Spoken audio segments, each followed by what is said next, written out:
Keluar dari rumah sakit jiwa, begini kondisi terkini Medina Zain belum sepenuhnya pulih. Keluar dari rumah sakit jiwa, begini kondisi terkini Medina Zain. Diketahui, jika meskipun sudah keluar dari rumah sakit jiwa, Medina tetap berobat jalan. Namun dengan kondisi yang belum sepenuhnya pulih, ia belum bisa memenuhi panggilan polisi terkait kasus penipuan. Dilansir dari channel YouTube Cumi-Cumi mengunggah pernyataan dari Rasman Arif yang mengungkap kondisi terkini Medina Zain yang belum sepenuhnya pulih meski telah keluar dari RSJ Rabu 22 Juni 2022.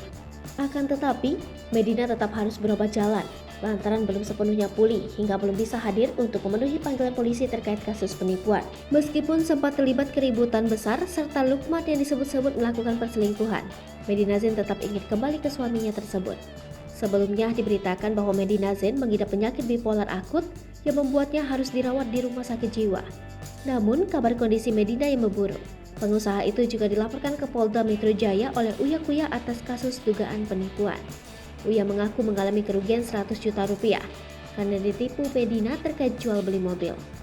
Sehingga sakit yang dialami Medina Zain disebut hanya kebohongan untuk menghindari masalah dengan Uya Kuya. Selain kasus hukum dengan Uya, Medina Zain juga dituding menyalahgunakan KTP milik Raffi Ahmad untuk menipu orang lain. Raffi pun sempat menanggapi permasalahan ini dan telah berdiskusi dengan kuasa hukumnya terkait langkah selanjutnya yang akan diambil.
Hai pemirsa Sri Popo TV, jangan lupa komen, like, dan subscribe, serta tonton terus berita-berita terupdate lainnya ya.